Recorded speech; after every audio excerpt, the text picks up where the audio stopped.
I'm 66 years old now and my hands don't do much more than shake. But I remember that winter like it's still caught between my ribs, breathing slow and cold. It was 1983, Northern Oregon, high timber country. The kind of winter that doesn't end, just drifts from white into gray. My cabin sat half a mile off the old mill road, a place built for one man and his regrets. The roof leaked in 3 corners. The wind came through the chinks like it was trying to find a way to talk to me. I'd lost my wife 2 years before to pneumonia, lost my leg to a logging saw the year after. I'd been living quiet, mending traps and keeping a stove alive, trying not to think too much about time. The nights were long. You could hear the forest groan when the snow got heavy, the trees cracking like bones far off. That sound used to calm me, made me feel less alone. But one night in early December I heard something different. A cry. Not the kind of cry you can mistake for wind or wolf or fox. It came low at first, then broke into something near human. I froze with my hands around the stove handle, listening. It came again, closer, raw and wet, like something fighting to breathe. I grabbed my lantern and my coat, the one still stained from resin and machine oil, and stepped out into a storm that cut right through the seams. Snow slapped against my face, the world reduced to a halo of yellow light. I followed the sound down past the creek, where the cedars grow thick as prison bars. My bad leg screamed with every step, but I kept going until the noise turned from cries to soft whimpers. That's when I saw the trap. It was an old steel bear trap, jaws rusted but still strong, half buried under a fresh drift. And inside it, God help me, was a creature I'd never seen, bleeding through a mat of dark, shaggy hair. Its foot was crushed in the iron, and its chest heaved like a bellows. The eyes were what stopped me. Big, round, and too human to be any beast I knew. They flicked up to me, and in that instant all my fear broke like thin ice. I knelt beside it, hands shaking from more than cold. It growled once, a deep rumble that rattled through the snow, but it didn't strike. I spoke softly, nonsense words mostly, the same tone I used to calm my wife when she was fevered. I pried the trap open with my hatchet, cursing under my breath when the metal bit into my palms. The leg came free with a sound I'll never forget, a wet crack like frozen branches splitting. It collapsed forward and I caught it before it hit the ground. Heavy, muscled, warm. I could smell the blood and the earth on its fur, that wild scent of pine, pitch and iron. It tried to push me away, but it was too weak. I wrapped my coat around its shoulders and half dragged, half carried it back toward the cabin. Every few yards it whimpered, and I murmured back without thinking, as if words might keep it alive. When we finally reached the porch, the wind had died. I eased it inside, shut the door, and felt the silence press in. The fire's light fell over its body, a patchwork of wounds and dirt and old scars. Its chest rose in shuddering breaths, eyes rolling from pain. I didn't know what it was. I just knew it needed me. I warmed water on the stove, washed the blood from its foot. The wound was bad, deep to the bone. I wrapped it tight with strips from an old flannel shirt, then sat back and watched the creature breathe. For a long time neither of us moved. The room smelled of smoke and fur and iron. It stared at the flame, and I swear its expression softened. When dawn came, the snow outside had swallowed the world. My footprints were gone, like the night had decided to erase what I'd done. I tried to convince myself I'd imagined it all, that the thing on my floor wasn't real, but then it stirred, groaning low, one massive arm stretching toward the stove for warmth. Days passed. It didn't try to leave. Didn't eat much either. I set out bowls of broth, dried venison, even bread. It would sniff at them, then glance at me like it was waiting for permission.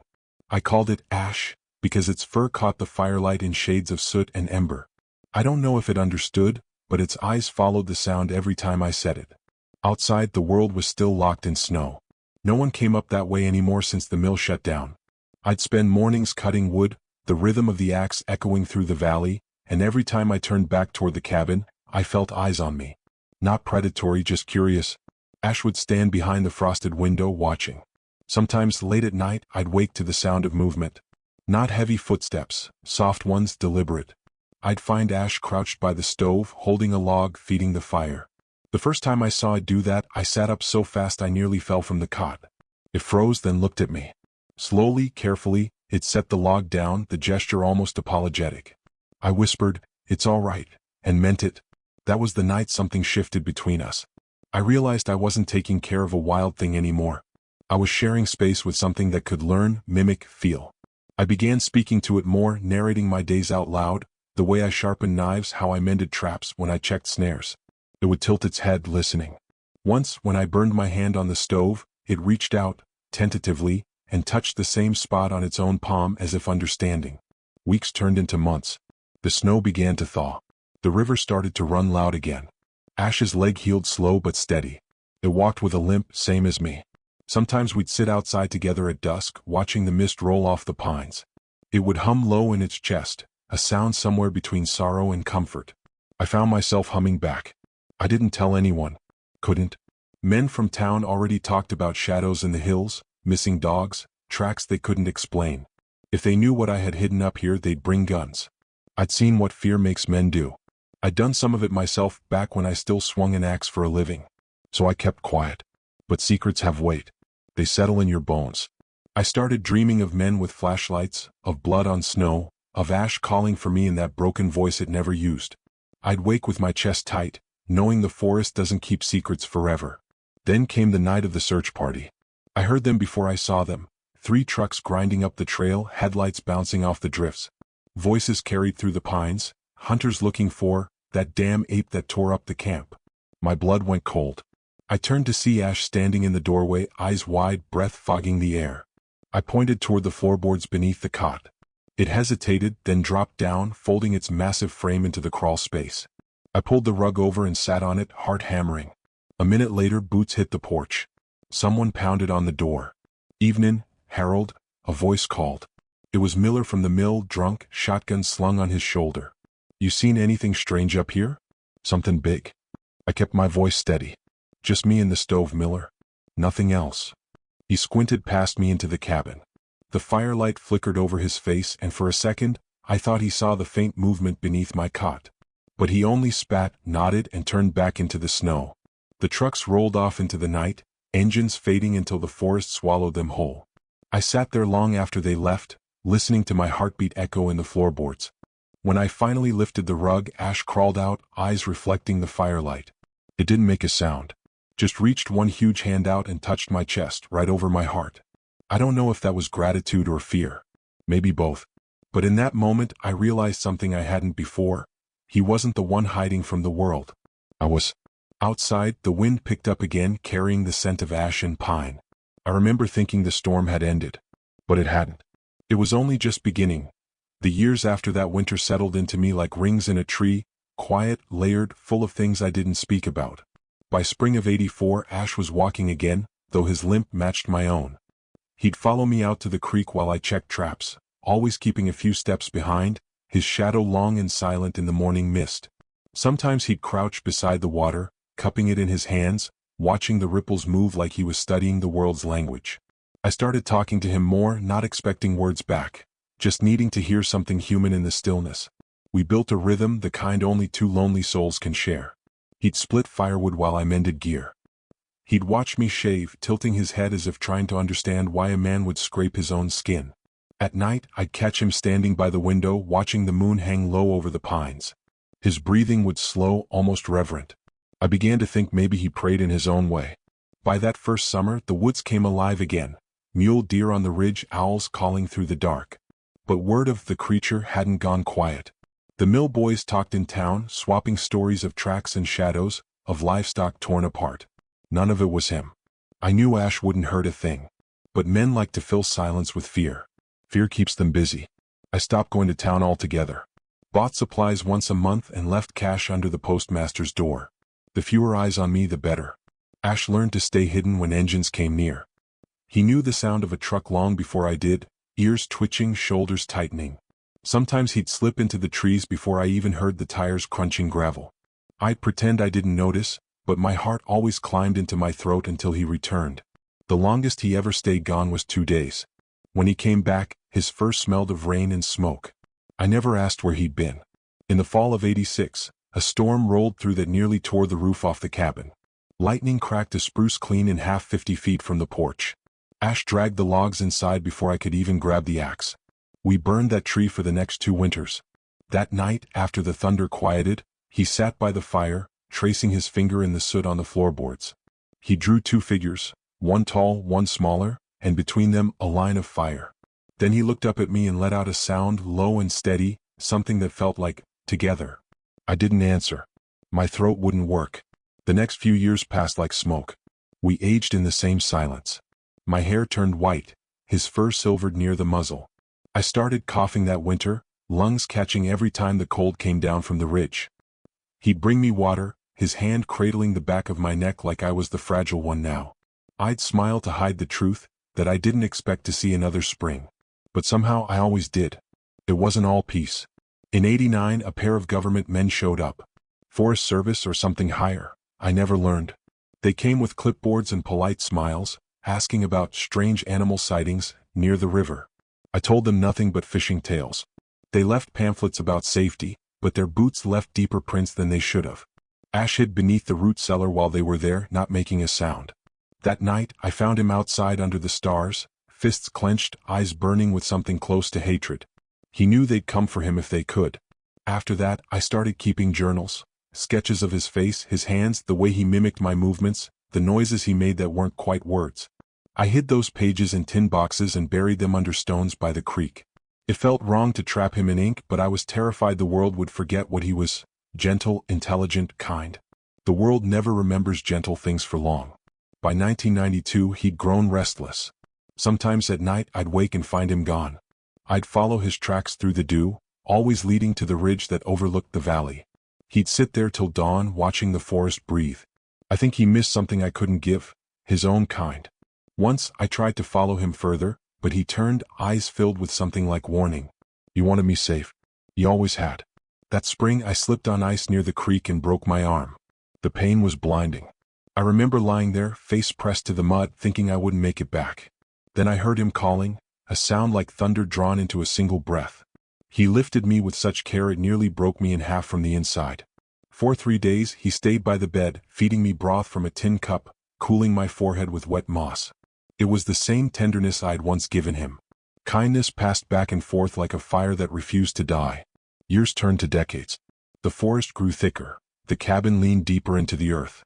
My leg hurt worse, my cough lingered, but he still moved with that strange, solemn grace.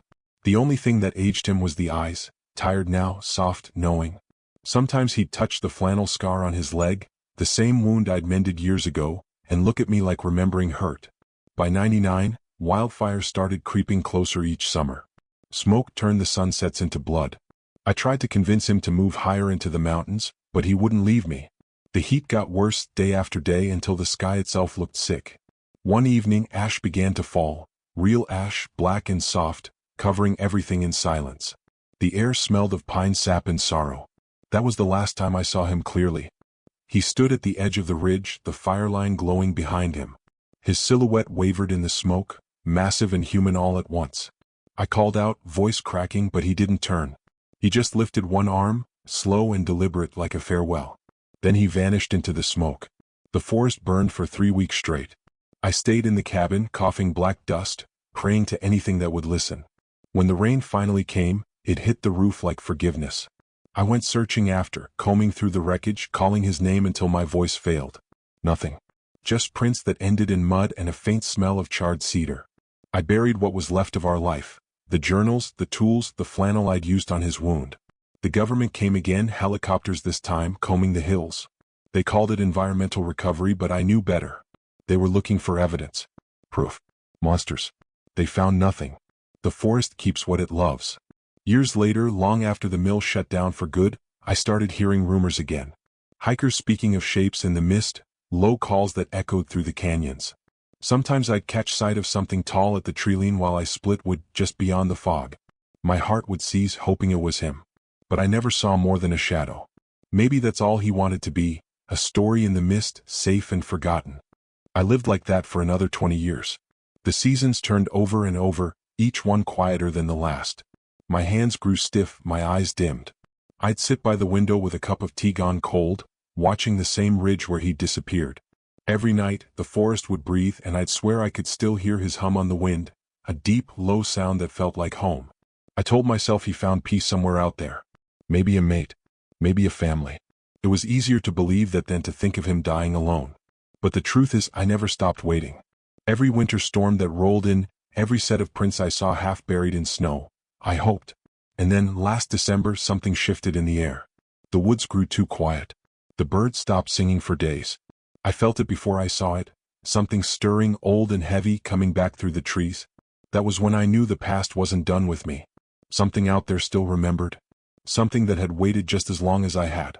The storm that winter came howling down from the Cascades, thick as breath on glass. I'd grown used to quiet years, firewood stacked neat, my life trimmed down to what fit between sunrise and the crack of the stove. But that December night felt wrong. The forest wasn't sleeping, it was listening. The wind carried something low and guttural through the trees, a sound I hadn't heard in decades. I rose slow from my chair, the old bones in my legs stiff as timber, and opened the door to the white blur outside. Snow whipped sideways. For a long time I saw nothing, only felt the weight of a memory I'd spent half my life trying to bury. Then at the edge of the treeline a shape moved. Tall, broader than any man, fur-caked with frost. My heart seized. For a moment I thought the years had folded back on themselves, that Ash had come home. But when the lantern light reached it, I knew. The eyes were younger, clearer, curious where his had been cautious. The creature took one step forward, then another, its breath a plume of silver. Behind it, smaller shapes lingered, 2 maybe 3, watching me like shadows stitched to the snow. I stood frozen, hand trembling on the doorframe. The air between us felt alive. The creature lifted something from its side, a small rusted tin box, and placed it carefully on the ground. Then it let out a sound so low it rattled the boards under my feet. Not a threat, but recognition. I knew that sound. My throat tightened until I couldn't breathe. I stepped down into the snow, every crunch beneath my boots echoing through the hollow night. Up close, the truth hit harder than the cold. The fur was the same color as Ash's, the pattern around the eyes nearly identical. But this one's shoulders carried the same kind of gentleness he once learned from me, the same hesitation before harm. When our eyes met, I felt 40 years of silence break open. The creature gestured toward the box. I knelt, the snow biting through my jeans, and brushed it clean. The metal was dented, scorched along one edge. My name, Harold M., was still faintly scratched on the lid. My fingers went numb before I even opened it.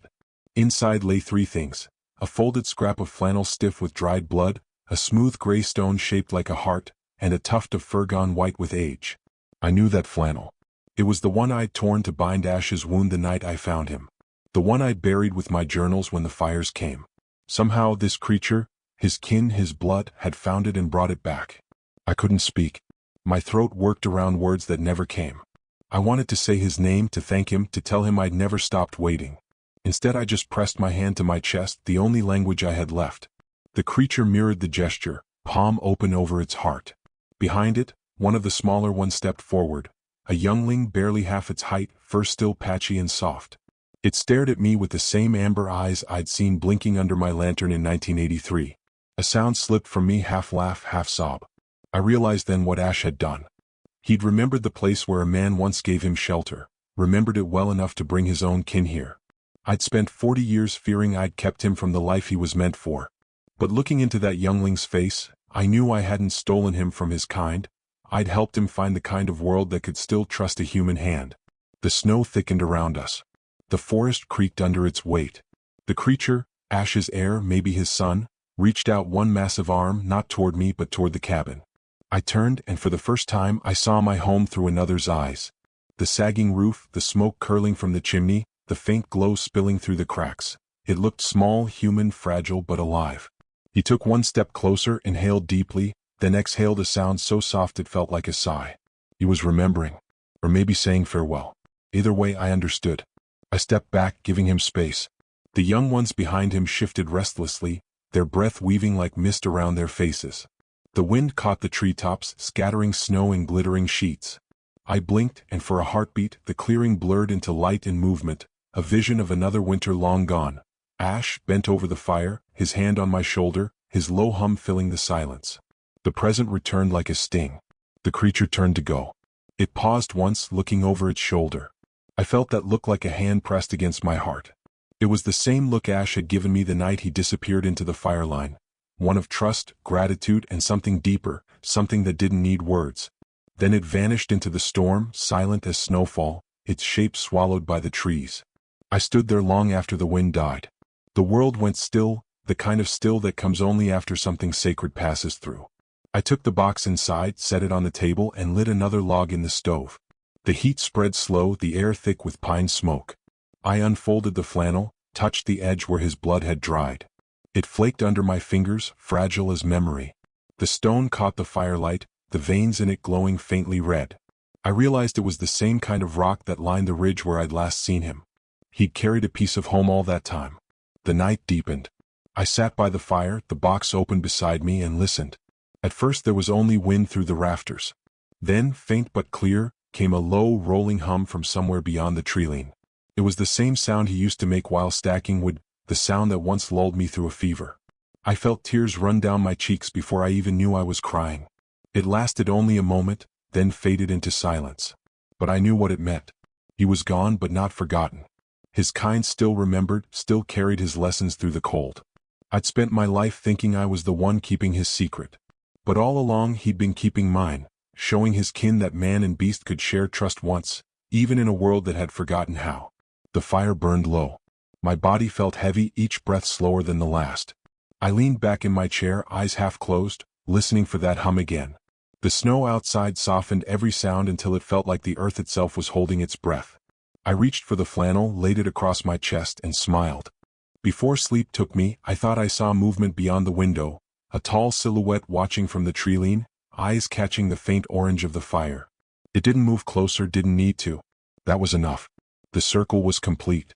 The secret had come home. In the morning the storm was gone. The world gleamed under new snow, untouched. Only one thing marked the night before, a set of footprints leading away from the porch, each one filling slowly with sunlight. I stepped outside, the air sharp and clean, and followed them to the edge of the forest. There, pressed into the snow beside the last print, was something small, a handprint. 5 fingers, wider than mine, pressed deep as if in promise. I knelt, placed my hand over it, and whispered the only words that felt right. "Thank you." The wind carried it upward, scattering the sound through the branches. For a long time I stood there, watching the sky turn from silver to gold. Then I turned back toward the cabin, toward the quiet waiting inside. The years had taken everything I thought I needed, but left me this, a story no one would believe, a secret that had outlived its keeper. And as I shut the door behind me, I realized that was enough. Some truths aren't meant to be proven. They're meant to be remembered. And somewhere in those endless woods, something still remembers me.